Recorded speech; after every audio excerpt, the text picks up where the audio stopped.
자, 지난 시간에 여러분들이 74회 문제 60분간 풀어보셨는데 한번 답을 맞춰보십시오. 제가 빠르게 한번 풀어드리겠습니다. 자, 먼저 이론 문제 보시면은 1번 도매업을 영유하는 주식회사 항공의 손익계산서에 관련된 설명으로 옳지 않은 것은 이랬군요. 1번 영업의 수익은 배당금, 임대료, 접대비 틀렸네요. 접대비가 영업의 수익이 아니고 이건 판매비와 관리비입니다. 우리가 접대비는 그 판매 때문에 접대하는 거잖아요. 판매 촉진을 위해서. 그래서 업무 추진비라고 하죠. 그래서 이거는 영업 외비용이 아니라 판매 관리비에 포함을 시켜야 됩니다. 판매 관리비에 해당되죠. 그래서 1번이 답이었습니다. 자, 2번을 보면은 판매비와 관리비는 상품 등의 판매 활동과 기업의 관리 활동에서 발생하는 비용으로서 복리후생비, 급여, 통신비 등을 포함한다. 맞죠? 3번 매출액은 총 매출액에서 매출 할인과 매출 환입, 매출 애누리를 차감한 금액으로 한다. 그렇죠. 순 매출액을 그렇게 구합니다. 4번 상품 매출 원가는 기초에다가 당기 매입액을 더해서 기말 재고액을 빼는 것이죠. 예, 맞았죠. 다음 2번. 손익계산서상 영업이익에 영향을 미치지 않는 계정 과목은 이랬습니다. 영업이익 여러분 손익계산서에서 어떻게 계산하는지 아시죠? 매출액에서 매출 원가와 판매관리비를 뺀 것이 영업이익이란 말이에요. 그러면 영업이익에 영향을 미치려면 매출액이나 매출 원가나 판매관리비여야 되겠죠. 자, 본사 건물의 감가상각비, 판매관리비니까 영향이 있습니다. 영업팀에서 사용하는 업무용 핸드폰에 대한 통신비, 판매관리비니까 영업이익에 영향이 있죠. 단기 대여금에 대한 기타의 대손상각비, 영업의 비용입니다. 기타의 대손상각비는 영업의 비용이기 때문에 영업이익하고는 무관하죠. 본사 직원의 복리후생비, 복리후생비는 판매관리비입니다. 그래서 영업이익에 영향을 줍니다. 답은 3번이었어요. 기타의 대손상각비는 영업의 비용이다. 그 다음에 3번을 보시면은 주식회사 한공의 특허권 취득 관련 자료입니다. 이를 토대로 25년도 무형자산 상각비를 계산하면 얼마냐 이랬어요. 자, 특허권을 1월 1일 날 취득했고요. 200만 원에 취득했습니다. 내용 연수는 정액법 5년입니다. 특허권 부대 비용은 10만 원입니다. 이 부대 비용도 취득 원가에 포함을 시켜야 됩니다. 그러면 210만 원이 특허권에 대한 취득 원가죠. 이것을 5년으로 나누면 1년의 상각비가 얼마인지 알 수 있죠. 5, 4, 20, 5, 20, 42만 원. 답이 4번이었네요. 그렇죠? 네, 그래서 3번에 무형자산 상각비 210만 원을 5년 내용 요소로 나누면 1년분 무형자산 상각비가 나온다. 그래서 210만 원 나누기 5. 그 다음에 4번 보시죠. 428쪽입니다. 4번.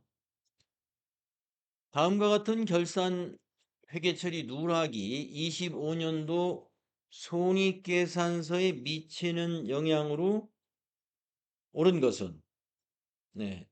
자, 뭘 누락했느냐 내용을 보겠습니다. 25년 11월 1일에 가입한 1년 만기 정기예금 1,500만 원, 연이자율 3%, 이거에 대한 이자 경과분을 계상하지 않았습니다. 자, 이자 경과분, 정기예금에 대한 이자니까 여기서 이자는 이자 수익을 말하는 거예요. 그러면 여러분이 이자 수익 경과분을 월할로 계산할 수 있죠. 어떻게 계산하느냐? 원금 1,500 곱하기 연이자율 3%. 자, 우리가 11월 1일 날 가입했으니까 2개월이 지났죠. 곱하기 2 나누기 12 하면은 두 달치 이자가 얼마인지 나옵니다. 그래서 1,500만 원 곱하기 3% 아이고, 계산기 잘못 썼어요. 1,500만 원 곱하기 3% 하니까 45만 원 나왔습니다. 거기에다가 곱하기 2 나누기 12 하면은 7만 5천 원이 나오네요. 그래서 7만 5천 원의 이자 수익을 누락시켰습니다. 그러면은 어떻게 될까요? 당기순이익이 과소 계상되는 거죠. 이자 수익을 빼먹었으니까 7만 5천 원 과소 계상이다. 이게 답이 되었습니다. 그 다음 5번 문제를 보시면은 다음 자료를 토대로 주식회사한공의 25년 12월 30일 결산 시 회계 처리로 옳은 것은 결산 회계 처리입니다. 5월 1일 날 소모품 200만 원을 구입하고 대금을 현금으로 지급했으며 구입한 소모품은 전액 자산 처리했습니다. 여기서 자산의 계정값은 뭐예요? 소모품으로 처리한 거예요. 소모품으로 200만 원 지금 자산으로 돼 있어요. 12월 31일 소모품 미사용액은 45만 원으로 재고조사가 되었습니다. 그러면은 우리가 결산 때 우리가 뭘 해야 돼요? 결산 시 200만 원 자산 잡아놓은 것을 45만 원으로 고쳐야죠. 미사용한 것이 45만 원이니까. 그러면은 155만 원을 비용으로 발생시키는 회계 처리를 해야죠. 자, 155만 원 비용으로 발생시킨 회계 처리는 4번에 있죠. 차변의 소모품비 비용 발생 155만 원. 대변의 소모품 자산 감소 155만 원. 그래서 자산으로 200만 원 잡았던 거를 자산 감소를 155만 원 하면은 소모품 자산이 45만 원으로 표시가 되겠죠. 네. 그래서 답은 4번이었습니다.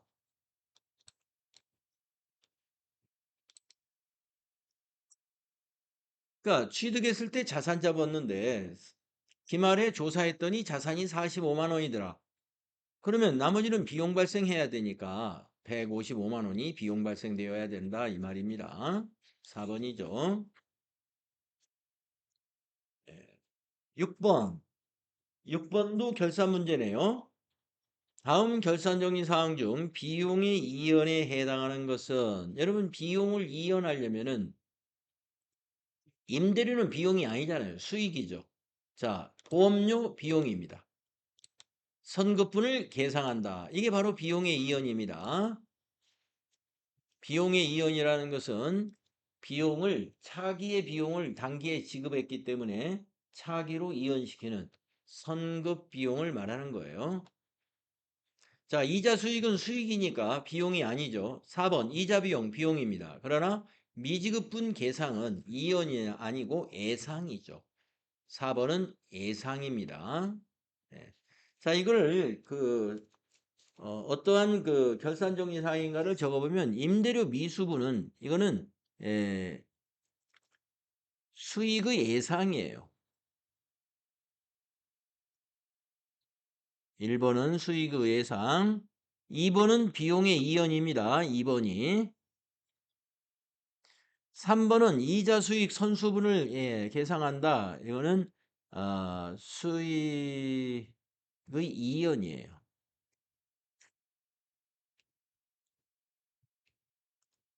세 번째는 수익의 이연. 그 다음에 4번 이자 비용 미지급분을 계상한다. 이건 비용의 예상이에요. 4번은 비용의 예상.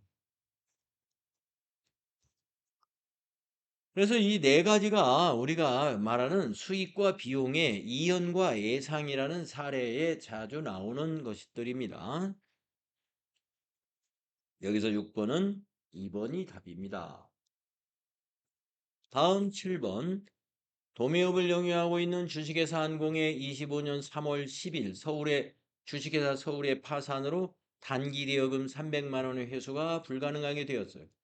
이 거래로 인하여 주식회사 항공이 손익계산서에 계상해야 하는 계정과목과 그 금액은 얼마일까? 3월 10일 이전에 설정된 단기대여금에 대한 대손 충당금은 110만 원이 있어요. 그러면 300만 원 단기대여금 못 받게 됐는데 대손 처리할 때 대손 충당금에서 110은 상계하고요. 모자라는 190만 원을 어떻게 해야 돼요? 비용으로 발생시켜야죠. 그래서 손익계산서에 계상해야 되는 금액은 190. 개정 과목은 기타의 대손상각비예요. 기타의 대손상각비. 왜 대손상각비가 아니냐? 대손상각비는 판매관리비입니다. 그래서 대손이 발생했을 때 대손상각비로 모자라는 것을 대손상각비로 처리할 때는요. 외상매출금이나 받으럼이어야 돼요. 예, 매출 채권이어야 되죠. 그런데 이 채권은 뭐예요? 대여금이죠. 빌려준 거. 우리 회사는 무슨 회사라고 그랬어요? 우리 회사가 운영하는 금융업이 아니죠. 도매업을 영위하고 있는 회사가 돈을 빌려주는 것은 영업하고 관계가 있어요, 없어요? 영업 외적인 거예요. 그래서 영업 외적으로 돈을 빌려주다가 거래처가 파산이 나가지고 돈을 못 받게 됨으로써 비용이 발생한 것은 판매관리비로 처리할 수가 없죠. 그래서 영업의 비용인 기타의 대손상각비로 처리합니다. 자, 8번부터는 부가세 문제입니다. 다음 중 우리나라 부가가치세의 특징에 대해 잘못 설명하는 사람은 수출하는 재화에 대해서는 영세율 맞습니다. 납세 의무자와 담세자가 다를 것으로 예정된 세금, 그래서 간접세라고 하죠. 맞습니다. 매출세액에서 매입세액을 차감하여 납부세액을 계산하지. 이것을 우리가 전단계 세액공제법이라고 하죠. 다음, 납세 의무자의 인적 사항을 고려하는 인세에 해당한다. 우리가 부가가치세는 물세에 해당이 됩니다. 성한이가 틀렸습니다. 인적사항을 고려하는 세금은 소득세죠, 소득세. 예, 그래서 부가가치세에는 인적사항이 필요 없어요. 예, 그러니까 뭐 부양가족이 10명인 사람이 라면을 사 먹을 때나 부양가족이 하나도 없는 사람이 라면을 사 먹을 때 부가세가 똑같아요. 예.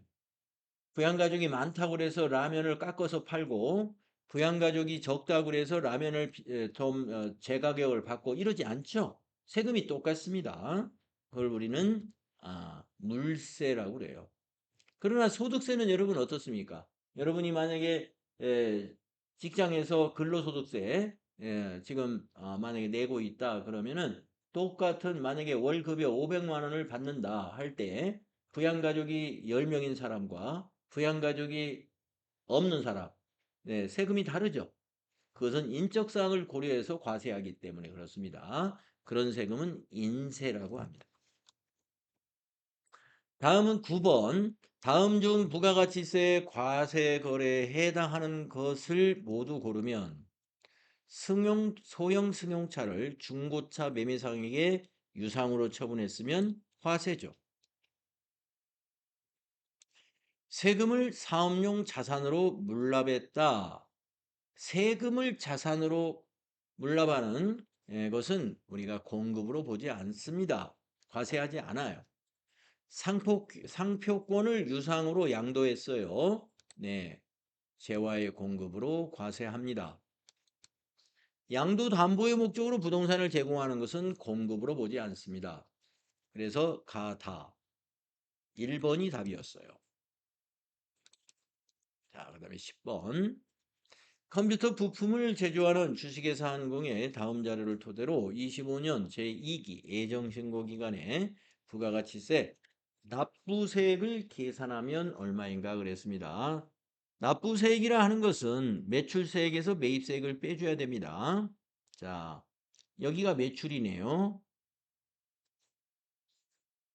600만 원의 공급가액에 매출세액은 10%니까 60만 원 되겠습니다. 그 다음 밑에 매입세액이 두 가지가 있네요. 과세 매입 공급가액이 120이면 세금은 12만 원입니다. 그런데 두 번째 거는 세금계산서를 수취했지만은 승용차죠. 2000cc 승용차 수리비 관련 매입세액은 공제를 못 받습니다. 자, 그러면 매출세액 60만 원에서 매입세액 12만 원을 빼면 납부세액은 48만 원이 되겠습니다. 답은 2번입니다. 48만 원. 자, 여러분 10개 이렇게 풀어보셨는데 다 맞추셨나요? 네, 7개 이상은 반드시 맞출 수 있도록 공부하셔야 됩니다. 네, 혹시 이론 설명에서 추가적인 설명 필요하시면은 말씀하시죠. 설명을 좀 빨리 했는데 없었나요? 그러면 실무 수행해 볼까요? 자, 여러분이 풀어놓은 전표를 보면서 각각 맞춰보세요.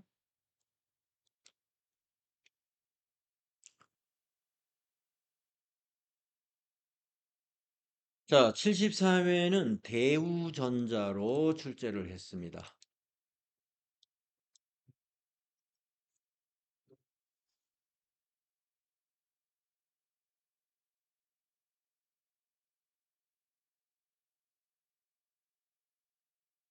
대우전자는 전자제품 도소매하는 법인이라고 소개를 했고요.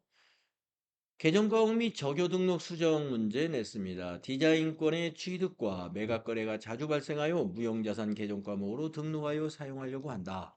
의장권을 디자인권으로 정정 등록하고 현금 적요와 대체 적요를 등록하셔. 요 두 개 입력하라는 얘기죠. 자료 설명, 그겁니다. 그러면은 여러분 잘 하셨었겠죠. 계정과목 및 적요 등록에 가가지고 235를 숫자로 이렇게 입력하면 바로 가죠. 보니까 그 주변이 빨개요. 그러면 이것도 빨강색일 확률이 높아요. 빨갛죠?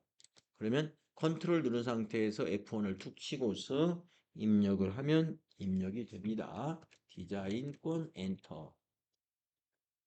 자, 그 다음에 현금적요 1번에다가 여러분이 디자인권 취득대금 현금 지급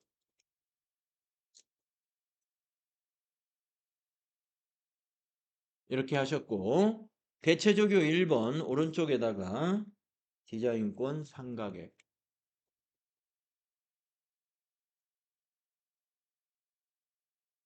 이렇게 입력하면 끝. 그 다음에 두 번째 문제는 재무상태표, 전기분 재무상태표였죠. 입력 수정. 대우전자의 전기분 재무제표는 입력되어 있다. 입력이 누락되었거나 잘못된 부분을 찾아 수정하시오. 이랬단 말이에요. 그래서 이제 여러분이 전기분 재무상태표를 딱 열어놓고 요 차액이 0 나올 때까지 고치는 거 아시죠?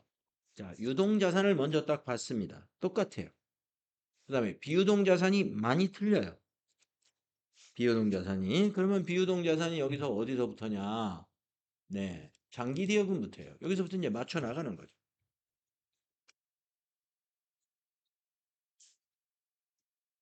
건물에 동그라미가 하나 빠졌군요.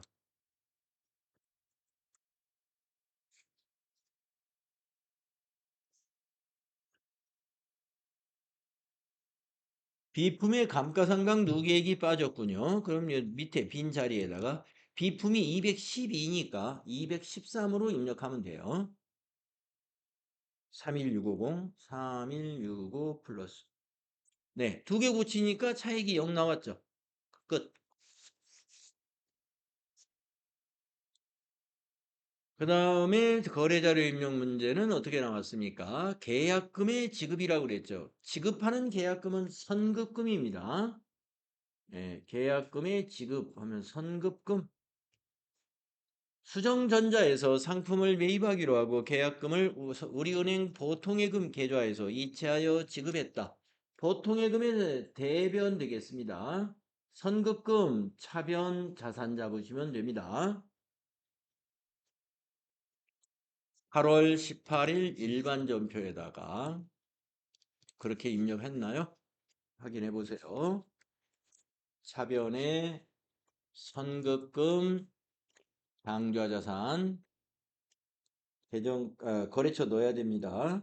수정 전자로 코드 걸어주고 30만 원 자산 증가 대별의 103번 보통예금, 우리은행 보통 코드 걸어줘야 돼요. 30만 원 자산 감소 이렇게 입력하시면 된다.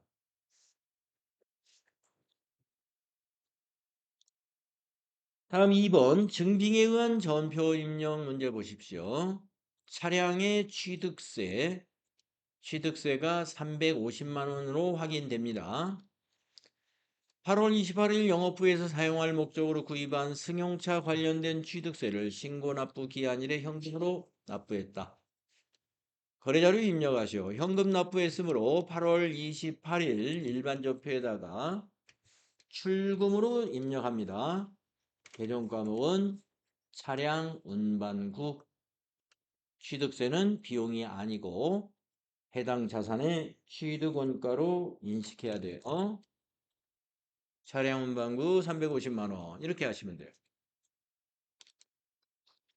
그 다음 세 번째 문제 대손해 발생입니다. 8월 30일 정진상사의 파산으로 단기 대여금 2천만 원의 회수가 불가능하게 되어 대손 처리하기로 했다. 아까 이론에서도 이게 기타의 대손상각비가 나왔는데 이게 또 나왔네요. 대손 처리 시점에 거래 자료를 입력하시오. 단기 대여금에 대한 대손 충당금 잔액은 없다.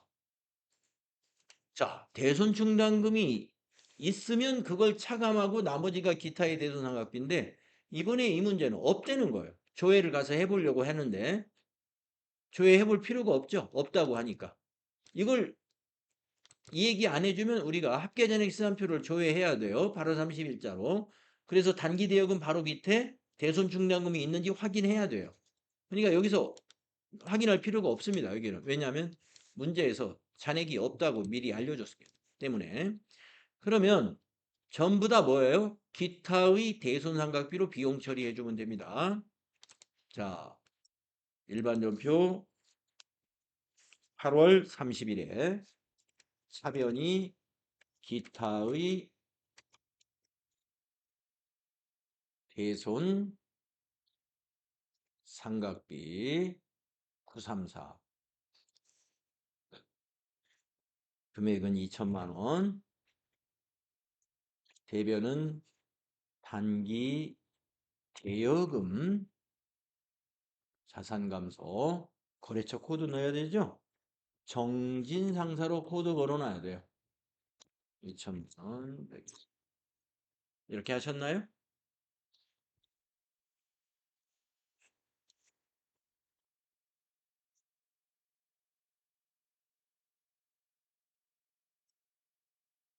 다음에 증빙에 의한 전표 입력입니다. 택배 영수증이 있고요. 신용카드로 결제를 했습니다. 택배비 2만 원을 신용카드로 결제한 전표예요. 판매 상품을 발송하고 발급받은 우체국 택배 송장이다. 택배비를 결제한 신용카드 전표이다. 이렇게 되겠습니다. 그러면 상품을 발송한 택배비는 운반비라는 판매관리비로 처리하면 됩니다. 카드 결제는 대변의 부채로 인식하면 되죠. 자, 날짜가 며칠입니까? 9월 5일이니까 여러분 9월 5일 전표가 이렇게 돼 있나 보세요. 9월 5일 차변은 운반비라고 돼 있어야 됩니다. 800번대입니다. 624 아니 823 아니 823이 아니네. 다시 운반비 800번대 운반비 824네요. 824 2만 원 대변은 미지급금으로 해야죠. 카드 결제했으니까. 거래처가 카드사로 들어가 있어야죠. 농협카드네요. 농협카드에 지급을 해야 돼요.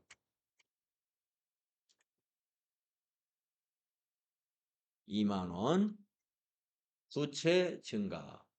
차변의 비용 발생, 대변의 부채 증가인 거래가 되죠. 자, 그 다음에 5번은 무슨 문제였어요? 건강보험 영수증이 있는데요. 8월 급여 지급에 대한 건강보험료를 납부기한일에 국민은행 보통예금 계좌에서 이체하여 납부했는데 보험료의 50%는 급여 지급 시 원천 징수한 거, 즉 애수금. 나머지 50%는 회사 부담분이다. 거래자료를 입력하시오. 회사 부담분 건강보험료는 복리후생비로 800번대 복리후생비로 하면 되겠어요. 자, 그래서 9월 10일 전표가 어떻게 입력되어 있어야 돼요? 대변에 103번 보통예금 은행이 국민은행 보통으로 코드 걸려 있어야 되고요. 금액은 178440입니다. 자, 차변의 예수금이 이거에 딱 절반이 예수금이 돼야 돼요. 그래서 나누어야 되겠죠. 178440 나누기 2 하니까 89220이네요. 89220. 또 차변에 복리후생비 811번으로 해야 됩니다. 8920. 네. 그러면 차변 대변 합계 일치하죠. 자, 그 다음에 이제 부가가치세 문제 여러분 해보겠습니다. 과세매출 자료에 전자세금계산서 발행 문제죠. 거래명세서를 보고 입력하는 거죠. 상품을 공급하고 발급한 거래명세서이다. 대금 중 300은 우리은행 보통예금으로 받고 잔액은 다음 달 10일에 받기로 했다. 다음 달 받기로 한 건 외상. 거래명세서에 의해 메인 매출 자료 입력하시오. 전자세금계산서 발행 및 내역관리를 통하여 발급 및 전송하시오. 뭐 여러분 이것도 많이 숙달된 문제죠. 자, 메인 매출 전표 들어가셔서 날짜 거래명세서에 있는 10월 2일로 전표를 입력하면 되고요. 유형은 세금계산서를 발급하는 매출이 11번 과세 매출이고요. 품명에다가 세탁 건조기 수량 5 단가 200만 원 이렇게 하셨죠? 거래처는 세운 유통으로 입력하셨죠? 전자세금은 우리가 발행하니까 비워둬야 됩니다. 분계는 혼합으로 해야 되겠습니다. 밑으로 내려와서 3번 차변에 103번 보통예금으로 300만 원이 들어왔다라고 했어요. 그리고 거래처는 우리은행으로 들어왔다. 그래서 우리은행으로 코드를 바꿔주셨어야 돼요. 우리은행 보통으로. 그리고 내려와서 차변은 108번 또 외상매출금이죠. 800만 원이. 그리고 탭키. 그래서 차변이 두 개, 보통예금 300, 거래처 우리은행, 또 차변의 외상매출금 800만. 거래처는 세운유통 그대로 두면 됩니다. 이렇게 하고 나서 다시 여러분이 회계에 들어가 가지고 전자세금계산서 발행 및 내역관리에서 10월 2일부터 10월 2일이라고 엔터 3번 치고 여기 체크한 다음에 이렇게 발행 확인 이렇게 미전송 매출조회 발행 확인 이거 뭐 여러 번 해가지고 여러분에게 아주 지겨우실 거예요. 이런 문제를 만나면 닫고 조회 하면은 여기 분계 혼합 눌러보면 여기 전자발행 이렇게 떠 있죠. 네, 이렇게 발급 전송 하는 것이 1번 문제입니다. 다음에 두 번째 문제를 보세요. 두 번째 문제가 매출 거래입니다. 그런데 증빙이 계산서예요. 계산서 매출은 유형을 13번으로 입력해야 됩니다. 토지를 매각하고 대금은 기업은행 보통예금 계좌로 입금받았어요. 본 거래에 한하여 과세사업과 면세사업을 겸용한다고 가정할 것. 메인 매출 자료를 입력하시오. 전자계산서 거래는 전자입력으로 입력할 것. 네. 자, 토지가 면세 재화이기 때문에 계산서를 발행하는 것입니다. 자, 10월 7일 메인 매출 전표입니다. 10월 7일 계산서 13번 매출이고요. 분명의 토지 공급가액 1000만 원 거래처는 한라전자에다 팔았습니다. 전자계산서니까 여기 1번 전자세금란을 1번으로 해줘야 됩니다. 대금은 보통예금 계좌로 받았으니까 혼합으로 분계합니다. 상품 매출을 토지로 바꿔줍니다.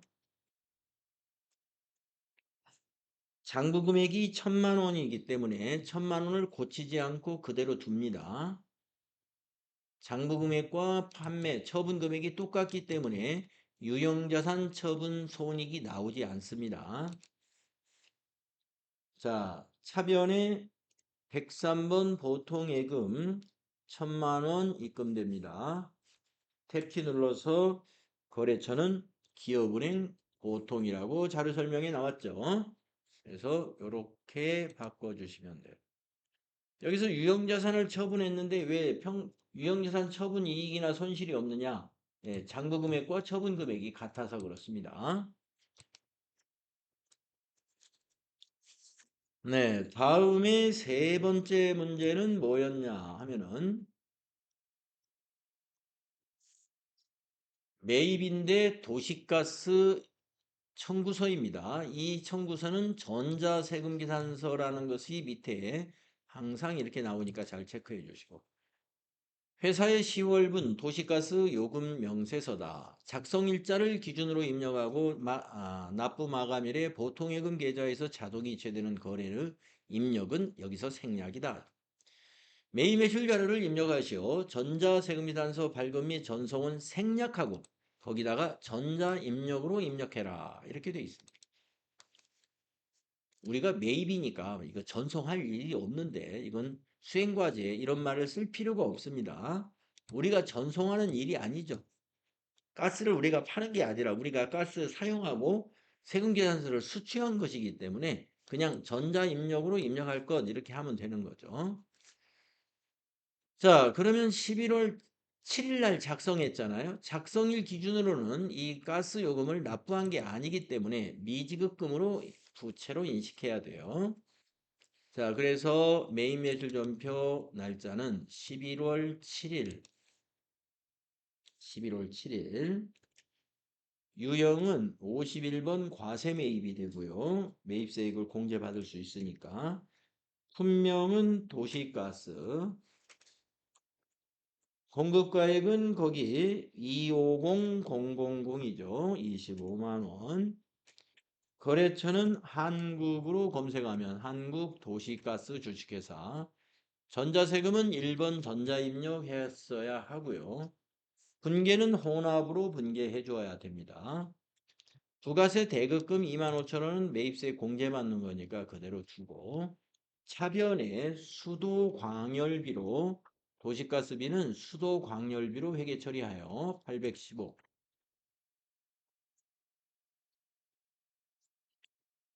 도소매업이니까 전부 다 800번째로 하는 겁니다. 815 수도광열비. 그리고 대변에 우리가 이건 아직 납부하지 않았어요. 미지급금이라는 부채로 인식합니다. 금액은 27만 5천원 탭키. 자, 거래처를 보면은 한국도시가스로 인식되면 됩니다. 미지급금 거래처 코드가 06005가 맞습니다. 이렇게 하는 거고요. 자, 그 다음에 매입거래 보시겠습니다. 신용카드로 뭔가를 샀어요. 영업부 직원의 회식 후 법인카드로 결제하고 수령한 신용카드 전표이다. 네, 식당에서 회식을 했군요. 일품 한 식당은 일반 과세 사업자다. 일반 과세 사업자로부터 발급받은 신용카드이어야 매입세 공제가 가능합니다. 그래서 매입세 공제가 가능한 전표이니까 매입매출 전표에 입력을 합니다. 유형은 57 카드과세 매입이죠.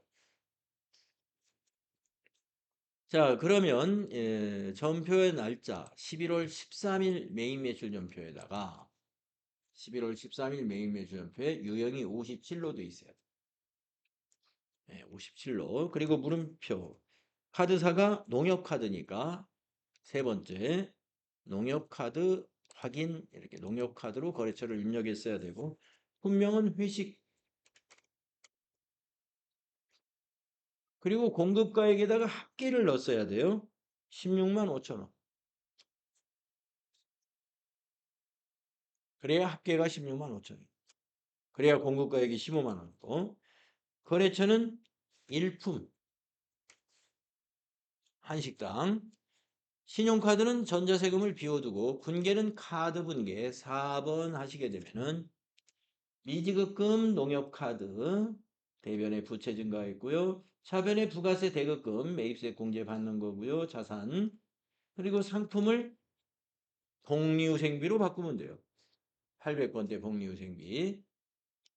영업부 직원 회식하는 것은 복리후생비로 처리하는 겁니다. 811번 복리후생비. 이렇게 하셨으면 잘 하신 거고요. 그 다음에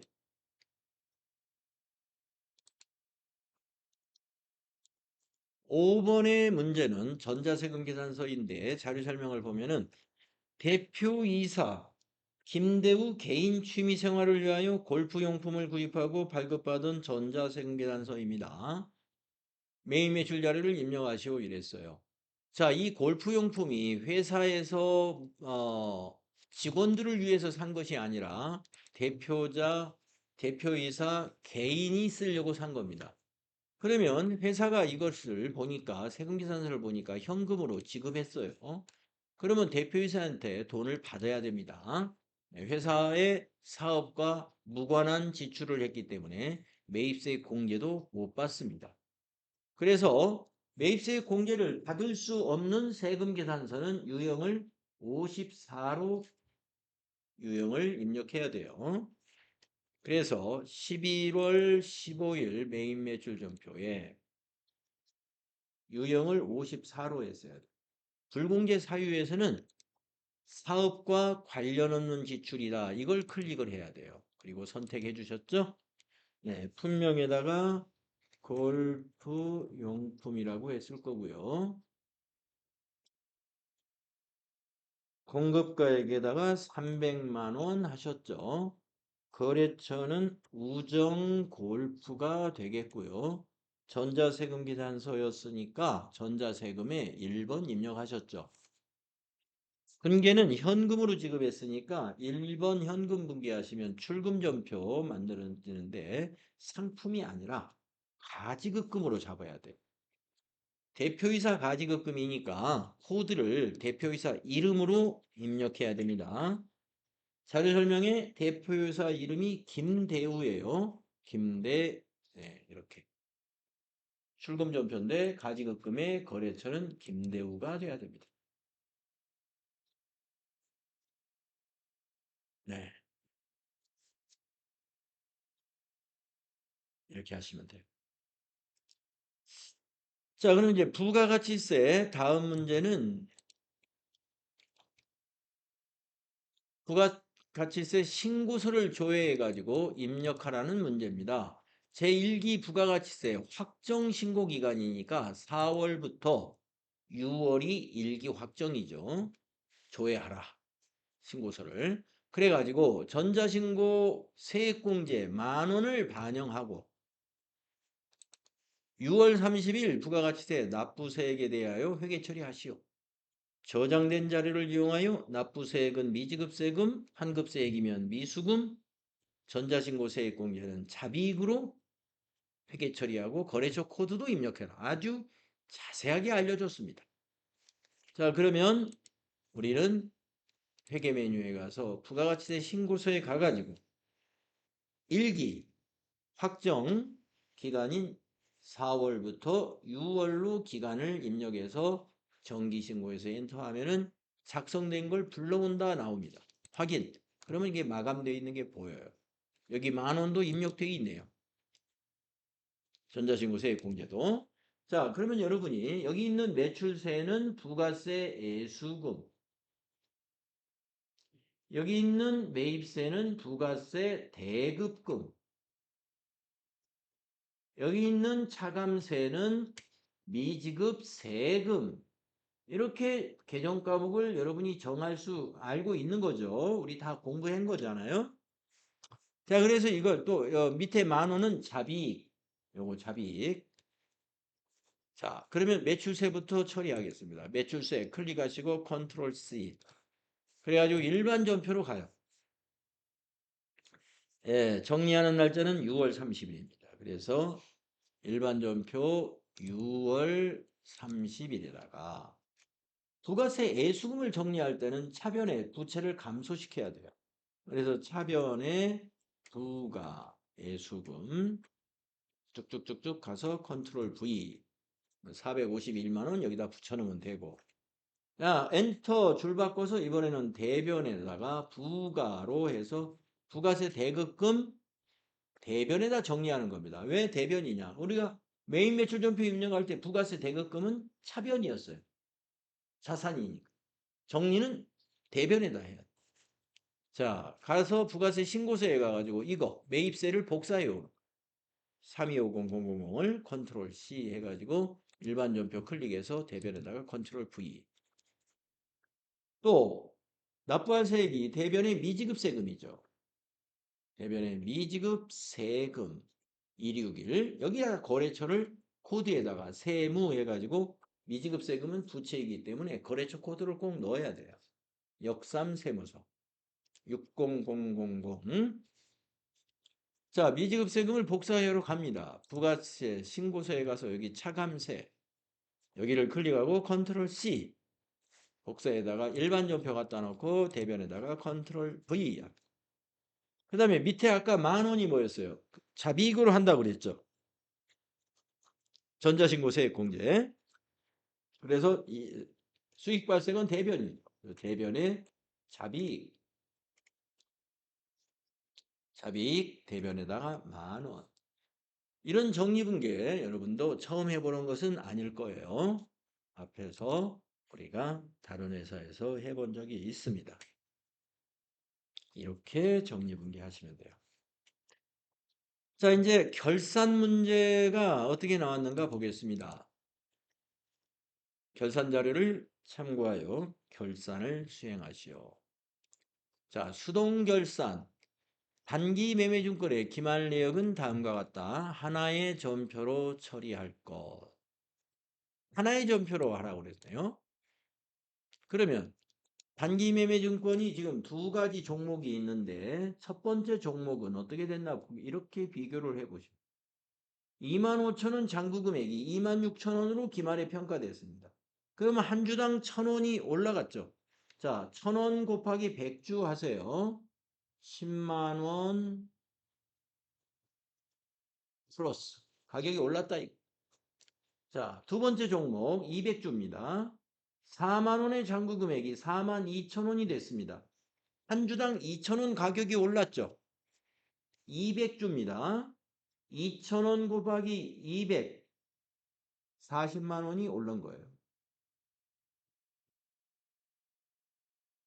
플러스 자, 두 개가 합치면 어떻게 돼요? 50만 원 플러스 된 겁니다. 뭐가요? 자산이. 계정 과목은 단기 매매증권. 그래서 차변의 단기 매매증권 50만 원, 대변의 단기 매매증권 평가이익 50만 원. 이렇게 수익을 발생시키면 돼요. 자, 수동결산입니다. 12월 31일 일반 전표에다가 입력을 하면 돼요. 그래서 여러분이 어제 일반 전표 12월 31일 첫 번째 전표에다가 차변의 단기 매매증권 50만 원, 대변의 단기 매매증권 평가이익 905번 50만 원 이렇게 입력했으면 잘한 거죠.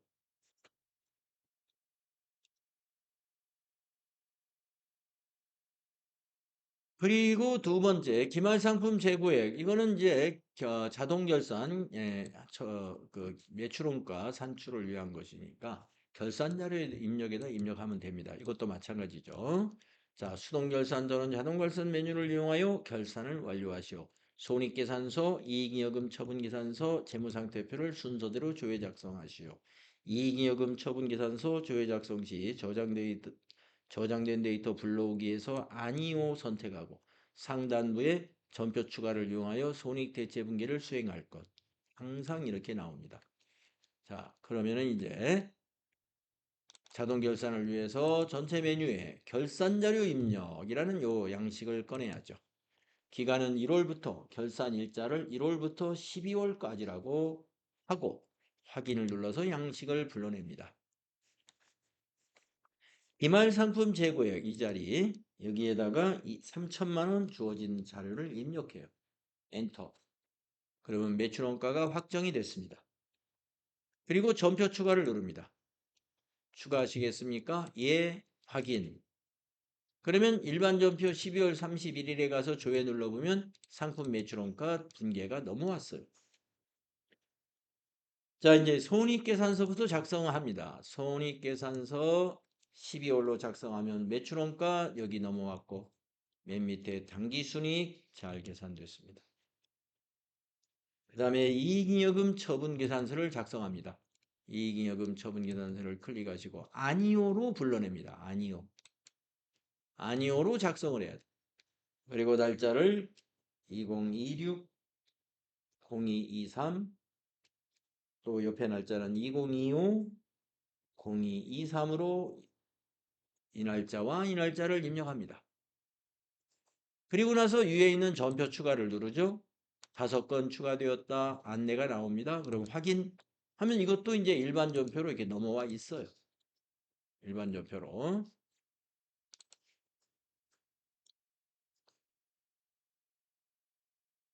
많이 넘어왔죠. 전표가 여러 장이. 자, 그 다음에 이제 재무상태표 조회하면 끝납니다. 재무상태표를 12월로 작성했을 때 이렇게 에러 없이 작성이 되면 완벽하게 했구나 이렇게 보시면 되고 어떤 에러가 떴으면 어디선가 조금 실수한 거예요. 그 실수를 찾으려고 하는 것보다는 그냥 다음 평가 문제를 진행하는 게 오히려 이득일 거예요. 내가 어디서 실수했는지 번뜩 떠올라가지고 고칠 수 있을 것 같으면 고치겠지만 그러지 않은 것은 그냥 진행하시면 됩니다. 그래서 여러분이 이제 11번부터 32번까지의 실무 수행을 그 평가 문제의 답을 어떤 것은 계산하고 어떤 건 찾고 해서 끝내주시면 되는 거죠. 그래서